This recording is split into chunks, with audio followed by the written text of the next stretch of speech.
If you want to make the most of your Disney World vacation, and I mean grabbing each valuable second, there's only one way to do that. And today, we're going to talk about it. Hey everybody, it's Chris for AllEars TV and AllEars.net. Today, we're talking about whether you should say yes or no to rope dropping in Disney World. It's a strategy that can guarantee you more time in the parks and shorter wait times. As always, the results of this showdown come straight from AllEars.net readers and social media followers. We asked our readers whether they prefer to rope drop or sleep in, and there's definitely a popular response, but not everyone agrees. Before we jump in, though, let's start with the basic question of what exactly is rope drop? Rope drop is a term for getting to the front gate of a Disney park right before opening time.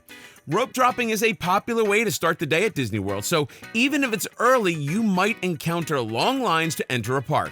However, even with the lines, you usually encounter shorter ride wait times for the beginning of the day. You can make a beeline for the most popular attractions to avoid the longer wait times that typically happen later in the day. AllEars reader Ricky said, "I'd rather be sleepy with smaller crowds than tired with heavy ones." And Beth added, "I love that early morning feeling when everything is new and the parks look stunning first thing." You can still have a good day at a park without rope dropping. It just kind of depends on your priorities. If you're trying to max out a park, you're gonna wanna be up and at 'em. You're gonna wanna be ready to go, start the day, get it going, rope drop it. But if you're like, I don't need to ride Seven Dwarfs Mine Train today, and I don't mind waiting an hour a couple of times, then you could probably get away with it. Maybe you're a nighttime person. I'm a nighttime person. It's the morning when I film these, and that's why I'm like this. But maybe you're a nighttime person, and maybe the idea of staying at Magic Kingdom until 11 p.m. sounds good. Or later, because that's when you got in line for Seven Dwarfs Mine Train. Moral of the story, you don't have to rope drop. You don't have to. But if you want to maximize, it's a good idea. If you want to ride every ride in the parks with minimal waits, rope dropping is ultimately the best strategy. If you refuse to buy Genie Plus yet want to ride as many rides as possible, you basically need to rope drop to achieve your goal. Rope drop can also be especially critical at popular parks like Hollywood Studios and Magic Kingdom. If you're staying at a Disney World hotel, you can rope drop 30 minutes early with early theme park entry. On the flip side, if you aren't staying in a Disney World hotel and you can't get an individual lightning lane for Rise of the Resistance at 7 a.m., then you probably want to rope drop to ride it without a 2-hour wait.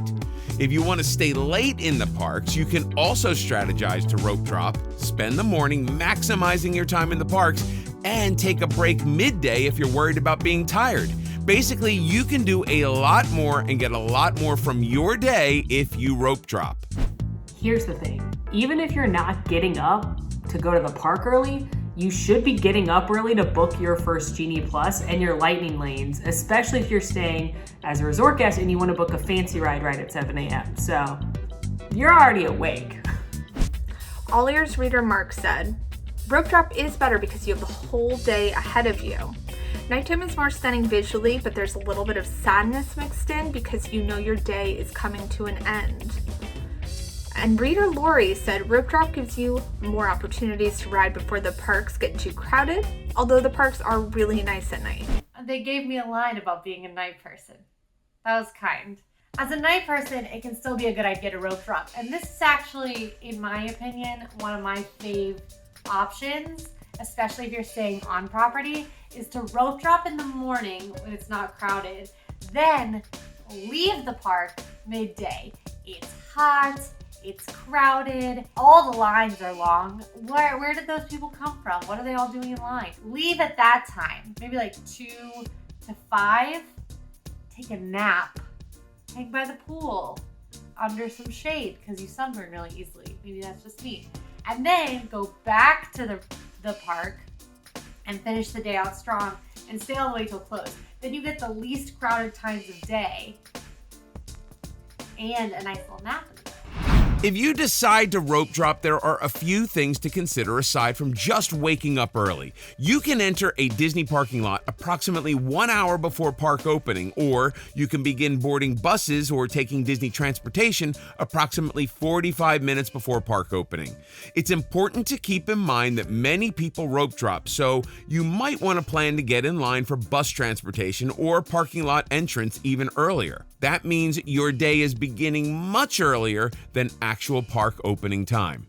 AllEars reader Lisa said, rather rope drop and get to leave the park fairly early than be at the park late and have to then get back to the hotel late to then wake up early the next day.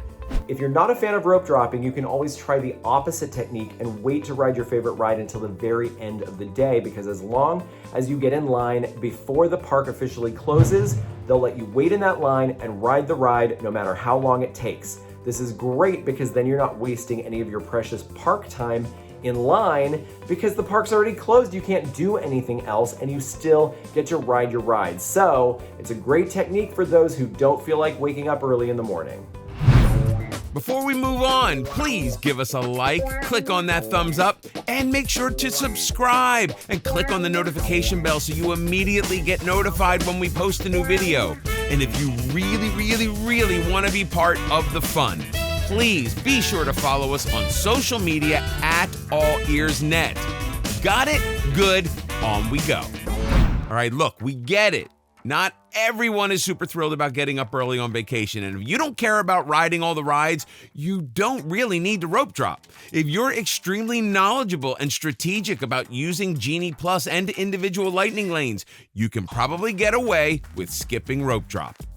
I do think Epcot is the park that you have to rope drop least, because if you're like me, you don't really care that much about many Epcot attractions, save Guardians of the Galaxy Cosmic Rewind, and you can either only do virtual queue or fancy ride lightning lane for that, so you can't rope drop it really anyway. But if you're like me at Epcot, you're going there to eat and drink around the world, enjoy the festival, watch Harmonious. So it's a really long day if you try to go to rope drop to Harmonious. So Epcot, I don't think you need to rope drop as much as the other parks if rides aren't your priority. Now, if you're staying in a deluxe Disney World hotel, you have the option to stay late on select nights in select parks. It's called extended evening hours, and it's basically meant for all you night owls out there. You can stay late for less crowds and shorter lines, but keep in mind that it's not every night and it's only in certain parks. Or if you aren't in a deluxe hotel, you can also try getting in popular ride lines right before closing time because they tend to be shorter. And then you're spending time in line when the park is closed and there's not much to do anyway. But an end of the night line might still be on the long side, and there's no guarantee a ride won't go down at the end of the night. And note that if you rope drop daily and stay till closing, especially with little kids, you will most likely overextend yourself. There are a lot of benefits to rope dropping, but one of my favorites is getting a park kind of to yourself. Epcot right now is opening at 8:30 a.m. and that's very early for Epcot. It's a park that you usually think of as being an afternoon park because you drink around the world and you eat from festival booths that don't even open till 11. So it's kind of strange to be there that early, but it's really cool because walk over to World Showcase and sometimes you'll be in a pavilion completely by yourself. Everybody else that's there is usually rope dropping in order to get in line for a ride, but if you just want to take in the atmosphere and feel like you have the park to yourself, this is definitely a way to do that. Rope drop seems like a really good idea on day one of the trip, but then day two rolls around and it starts feeling like maybe this isn't the plan every single day, because you've probably gone rope drop to close on day one. You're like, let's get our money's worth. We're in Disney World. Who needs sleep? We can sleep when we're dead. And then you wake up the next morning, you're like, I need sleep. It's me that needed sleep. And maybe that's when you decide that maybe you don't need to rope drop Animal Kingdom.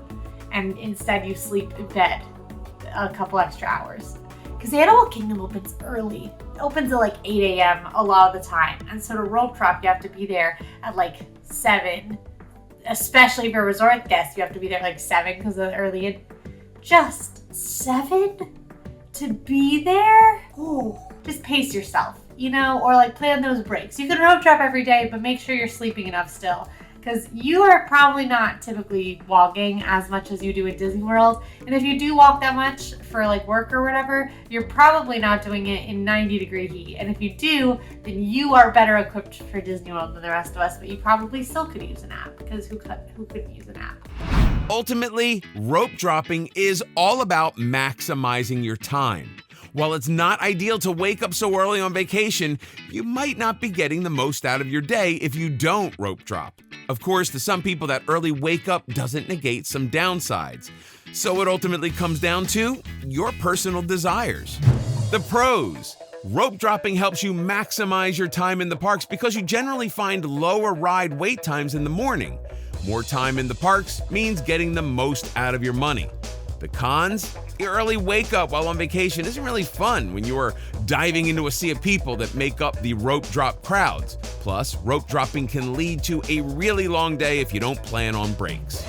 Most of our readers have made it known through reviews that rope dropping is ultimately the best Disney World strategy for maximizing your time in the parks, and the AllEars team agrees. So the winner is rope drop.